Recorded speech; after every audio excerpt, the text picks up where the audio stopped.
just some comments in the past couple of hours. One by Hamas saying that this negotiations can't last indefinitely, and the president, President Biden, saying that it's dangerous not to have a ceasefire in place by Ramadan. I mean, is there a sense that the clock is ticking for this? That I know you say that's as soon as possible, but is there a sense that it's basically not necessarily now or never, but that we really need to get it before Ramadan? I would not put it that way. The clock is always ticking, but the clock is not ticking because of in my view, because of Ramadan coming up. The clock is ticking because every day people are suffering. Innocent Palestinians are suffering, and the hostages are suffering. So the clock is always ticking because we want to end that suffering of both hostages and innocent Palestinians as soon as possible. And so we would like to have gotten an agreement last week. We would like to get an agreement today. We would like to get an agreement by Ramadan or even before that. So the clock is really not related to Ramadan, but related to the ongoing suffering that we are trying to bring to a close. Coming to the humanitarian situation, which you described as unacceptable and unsustainable. Your colleague John Kirby yesterday in a briefing talked about.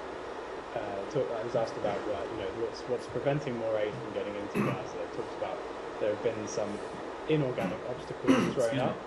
Inorganic obstacles thrown up in some cases by members of the Israeli cabinet that have made it hard to get aid in. What are those obstacles like? What are the obstacles specifically that he's talking about? So I'm not going to, I will let him speak to what he was speaking to, but I will say some of the obstacles that we have seen from the Israeli political establishment. You have seen ministers in the Israeli government block the release of flour from the port at Ashdod.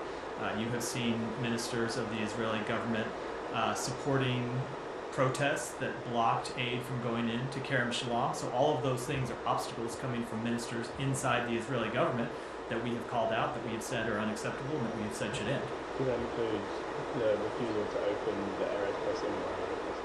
We want to see another crossing open, and it's something we're engaged with quite directly with the Israeli government, and that includes in the conversation that the Secretary had with Minister Gantz today. He was quite direct and quite frank about the seriousness of the situation on the ground and the fact that it is incumbent on everyone involved to do more to get aid in urgently, as soon as possible. I want to ask about how this relates to the Foreign Assistance Act, 1961, I believe.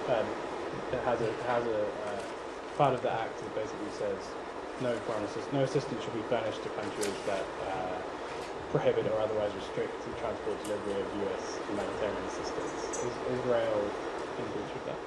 I will have to go back and look at the language of that text. It's not something that I've spent a lot of time looking at, but we are always engaged with Israel, as we are with all countries, about their need to fulfill all U.S. statutory requirements, and we have not made an assessment that Israel is in breach of any such statutory requirements at this time. Is this building working on an assessment that would determine whether that's happening? I don't have any such assessment to read out at this time.